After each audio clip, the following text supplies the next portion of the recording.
Alright, I got the crease going on these two. Now what you're going to want to do is, I've played around with these fortune cookies for a while now, and I've noticed that putting a little loop thing in, sticking it through the top is not going to work, no matter how much the Bake Bond, whatever you use, on it. It's just going to pull out if you put it on a charm. So what I found, the best solution is to get the actual head pins, I'm actually using the right term, with the little flat circle on the top. I don't have any more because I threw them out like yesterday, the day before yesterday, when I cleaned out my art bin, and thinking I wasn't going to need them. I had like 3 left, but find out today, haha, I need them. So I'm just going to use these, the loop ones, but you'll get the same idea. But just pretend this little loop is actually like a flat head. So what you're going to do is take it and stick it through the crease that you just made up into the top of the fortune cookie. And just push it all the way through. Like I said, pretend this is a head pin and not a loop. So, I mean, you could use a loop because you probably won't see it.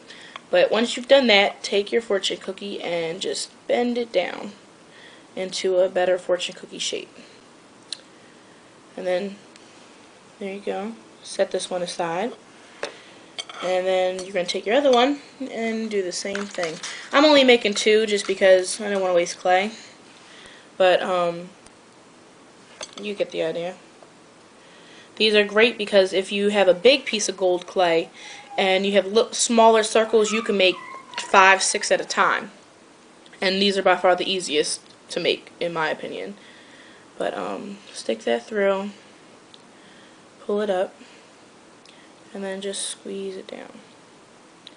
And there you go. Now these are fortune cookies right here, without the fortune. So if you want them without the fortune, without the rhinestone, just bake them just like this. Don't cut the pins, don't try to make loops. Bake them first.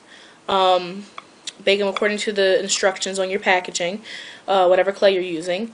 And then after you bake them, after they get hard, you're going to cut this, use your pliers and make a loop, and there you go, you got your charm.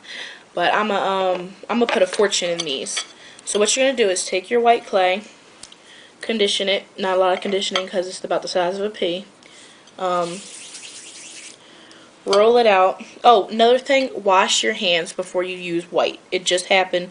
When you use when you use gold clay, that should be a short word, gold clay, the sparkliness, the color gold, it'll get right on the white, and it just did it. So it doesn't matter to me right now, but you're going to want your work to look better than that. So make sure you wash your hands, or I have baby wipes. I usually keep baby wipes around.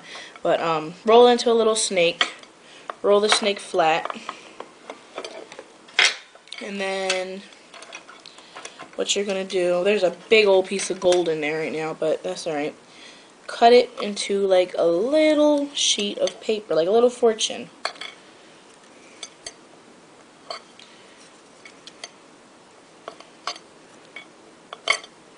Okay, got my little white piece of paper. And then what you're going to do is, don't cut it like the actual length of a fortune. What you're going to do, I can't get it, is just cut it short. And maybe put a dab of the bakeable adhesive. Which I just put more than a dab. But and then just stick it in there. Into one of the open ends. You might have to open it up some more. But just stick that right in there, and hold on,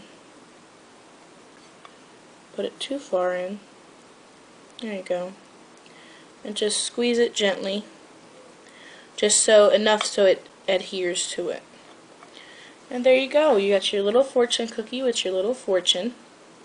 And if you want to put a rhinestone in there, just put a rhinestone in. I don't have any more. But, oh no, I'm showing everything. Yeah, if you just want to put one in, just put one in. But, there you go. your little fortune cookie. So just bake these according to the instructions on your packaging. And also, you don't have to put a I've played around with these